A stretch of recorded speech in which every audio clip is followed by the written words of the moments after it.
जय माँ इंद्राक्षी जय अम्बे। इंद्राक्षी धाम में सभी साधकों का हम हार्दिक स्वागत करते हैं। इस अंक में हम बात कर रहे हैं, कई बार हमारे जन्मांक में, जन्म कुंडली में यदि मंगल और शनि कमज़ोर हों या कहीं ना कहीं कुटिल अवस्था में हों तो मंगल की वजह से जीवन में अनेकों तकलीफ़ें आती हैं, शनि की वजह से जीवन में अनेकों तकलीफ़ें आती हैं। हालांकि शनि और मंगल किसी के शत्रु नहीं होते, लेकिन ये प्रारब्ध का हमारे जीवन का ऐसा खेल होता है कि शनि और मंगल की उपमाएं दी जाती हैं। तो यदि किसी भी जातक की जन्मांक में मंगल कमज़ोर होंगे तो वो हमेशा अर्थ से, धन से दुखी रहेगा, भूमि जमीन जायदाद से परेशान रहेगा। शनि यदि पीड़ा दे रहे होंगे तो कहीं ना कहीं मानसिक पीड़ाओं से भी दुखी रह सकता है। कोर्ट कचहरी के बाद विवादों में भी वो व्यक्ति परेशान हो सकता है, यानी कि उसको कोर्ट कचहरी के चक्कर लगाने पड़ सकते हैं, कोई उसके ऊपर आरोप लग सकता है, कोई दिक्कतें भी उसको आ सकती हैं।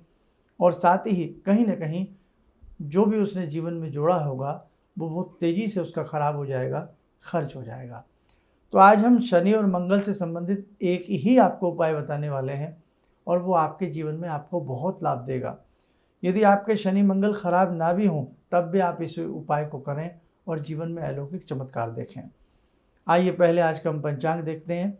30 अप्रैल सन 2026, दिन बृहस्पतिवार, संवत 2083, वैशाख मास, शुक्ल पक्ष, तिथि आज चतुर्दशी है, नक्षत्र चित्रा, राहु काल 1:30 से 3, दिशा शूल दक्षिण दिशा। अब देखो, हम जिस उपाय की आपसे बात कर रहे हैं, मंगल को हम प्रसन्न कर सकते हैं हनुमान जी की साधना से, सेवा से, और शनि को भी प्रसन्न कर सकते हैं हनुमान जी की साधना से और सेवा से।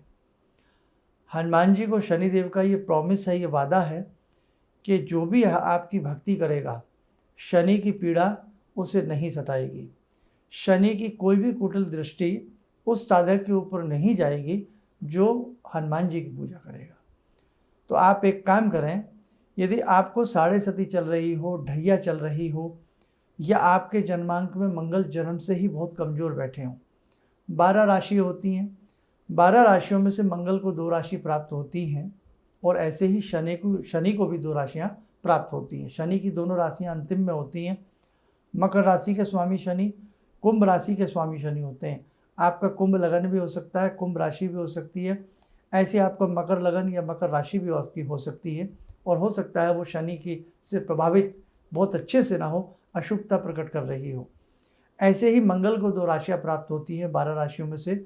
सबसे पहली राशि होती है 12 राशियों में मेष। मेष राशि के स्वामी मंगल ही होते हैं, मंगल की ही उनका आधिपत्य होता है। और एक 8वीं राशि होती है वृश्चिक, स्कॉर्पियो, उसके स्वामी भी मंगल होते हैं। अब 4 राशियां इन 2 ग्रहों के कब्जे में आती हैं। कहने का भाव, आज का ये बताया गया उपाय आपके जीवन में आमूलचूल परिवर्तन ला सकता है, लेकिन हर उपाय से पहले आपका भाव आवश्यक है, आपकी भक्ति आवश्यक है, और कितना प्रेम से आप किसी उपाय को करते हैं ये बात नितांत आवश्यक है। क्या करना है? मंगलवार के दिन हनुमान जी को देसी घी का चोला चढ़ाइए आप। चोला चढ़ाना किसको कहते हैं? हनुमान जी पर जो लाल कामिया सिंदूर लगाया जाता, लेकिन विधि से और विधान से। हमने एक अंक में कभी 4, 5, 6 साल पहले वो अंक बनाया था कि हनुमान जी को चोला कैसे चढ़ाएं। आप हमारा वहाँ से वो अंक देख करके सारी विधि वहाँ से उतार सकते हैं, या फिर आप जिस मंदिर में जाएं वहाँ पंडित जी से विधि विधान से हनुमान जी को चोला चढ़वाएं या स्वयं चढ़ाएं। स्वयं चढ़ाएं तो अति उत्तम बात है। महिलाएं चोला न चढ़ाएं, महिलाएं सामग्री ले जाएं और वो ब्राह्मण के द्वारा या अपने किसी घर के सदस्य के द्वारा हनुमान जी को चोला चढ़वाएं, ये ध्यान रखें। अब मंगलवार के दिन हनुमान जी को चोला सविधि से चढ़ाया जाए, लेकिन उसमें देसी घी, गोघृत का प्रयोग किया जाए और कामिया जो सिंदूर होता है उसका प्रयोग किया जाए। बाकी धूप, दीप, लड्डू, पान के पत्ते, तुलसी के पत्र आदि उसमें अर्पण किए जाते हैं। और मंगलवार को जब भी आप चोला चढ़ाएं तो हनुमान जी के दाहिने पैर से प्रारंभ करके बाएं पांव पर उतरना होता है। अब ऐसे ही शनिवार, इससे शनि भी प्रसन्न होंगे और हनुमान जी तो होते ही होते हैं। शनिवार को हनुमान जी के बाएं पैर से चोला चढ़ा करके दाएं पैर पर उतरें, और जब चोला चढ़ावें तो राम राम राम राम राम राम राम राम राम राम ये आप जपते रहें। दूसरी बात, शनिवार को जब आप चोला चढ़ाएं तो आप उसमें किस चीज़ का प्रयोग करें? तिल के तेल का, जिसे हम तिल्ली का तेल कहते हैं। प्योर तिल का तेल होना चाहिए, उसका प्रयोग करें। तिल के लड्डू मिल जाए वो बाबा को भोग में लगावें, और संभव हो तो 7 बत्तियों को दीपक हनुमान जी के श्री चरणों में अर्पण करें, और मंगलवार को 9 बत्तियों का दीपक अर्पण करें।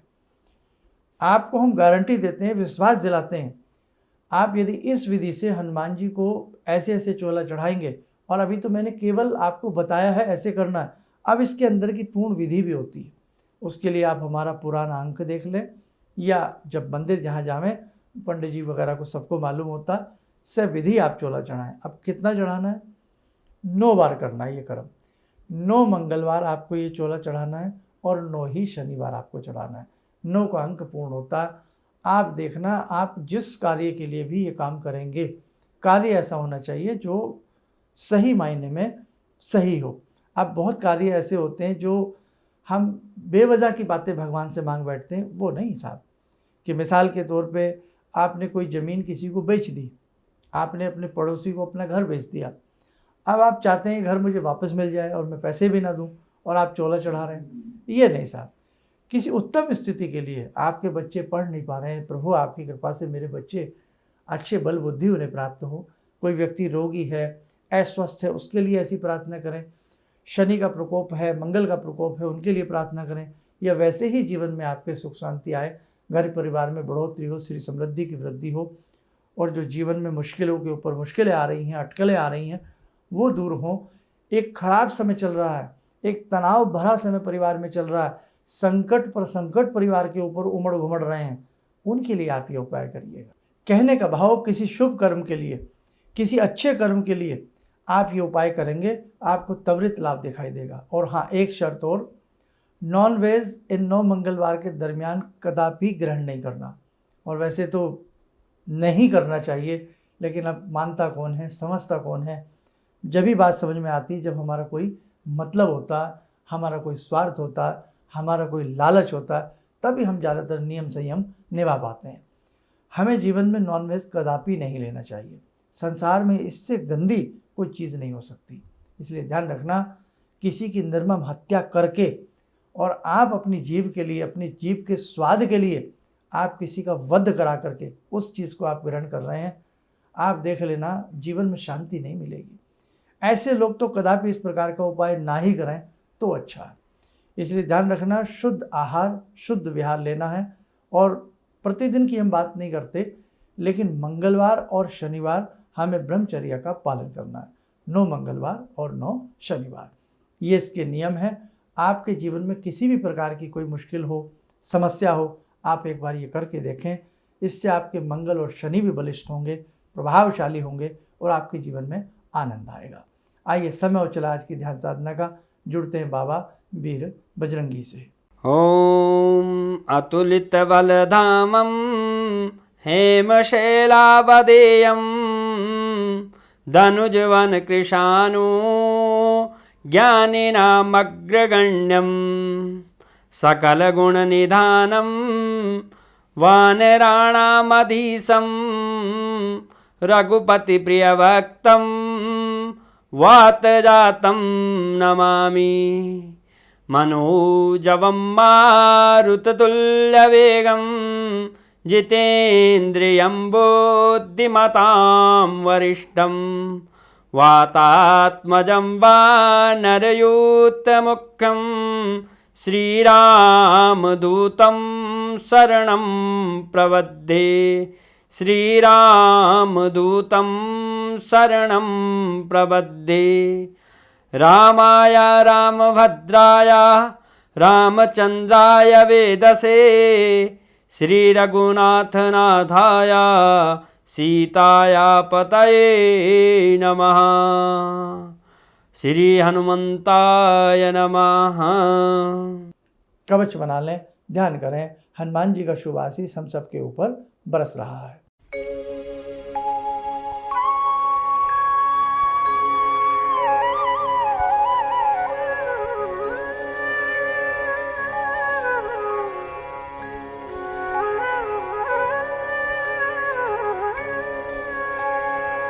ओम बोलते हुए नेत्र खोलें, सामान्य हो जाएं। देखो साधकों, बहुत सारी ऐसी चीज़ें हैं, छोटे छोटे से उपाय हैं, जिनमें कोई खास समय नहीं लगता, पैसा नहीं लगता, बस भाव लगते हैं। थोड़ा सा भाव लगा करके, थोड़ा सा समय निकाल करके अपने जीवन को आनंदित बनाने के लिए इस प्रकार के वैदिक और दैवीय उपाय कर लेने चाहिए। एक सूचना, 10 मई की अष्टमी है। 10 मई को 11 बजे से लेकर के 1 बजे के बीच में जो भी साधक भगवती दुर्गा इंद्राक्षी के दर्शन करना आना चाहता हो, शुभ आशीर्वाद प्राप्त करना आना चाहता हो, वो ज़रूर आए। आसपास के साधक जो भी आना चाहते हो वो अपना नाम नंबर हमारे संस्थान में रजिस्टर करा दें। वहाँ आपके स्वास्थ्य समृद्धि के लिए, सुख समृद्धि के लिए, धन समृद्धि के लिए कुछ विशेष स्तोत्र का पाठ भी किया जाएगा जो आपको बहुत लाभ देगा। समय 11 से 1 के बीच टाइमली आने का प्रयास करना, दिन रविवार का। दूसरा संदेश, 15 जून की सोमवती अमावस्या है। सोमवती अमावस्या में हम एक विशेष पूजन करने जा रहे हैं। भगवती गायत्री के 1008 नामों से पूजन हो रहा है। जो भी साधक इस पूजन में भाग लेना चाहता हो तो वो ज़रूर आए। सोमवती अमावस्या में भगवती गायत्री का सामूहिक रूप में जो भी साधक बैठ करके पूजन अर्चन करेगा उस साधक का कायाकल्प होगा, अनेकों कार्य सिद्ध होंगे, विघ्न बाधाएं उस साधक के जीवन की दूर होंगी। तो जो साधक 15 जून को भी आना चाहते हों, क्योंकि फिर सीट्स फुल हो जाती हैं, जो आए हुए हैं उन्हें मालूम है, इसलिए पहले से ही आप अपना नाम नंबर आरक्षित कर लें कितने सदस्य आ रहे हैं। और ऐसी विशेष दिव्य पूजाओं में हमें अधिक से अधिक अपने साथ साधकों को लाना चाहिए और पुण्य की प्राप्ति होती है। तो उसके लिए अपना नाम नंबर आप संस्थान में नोट करा दें।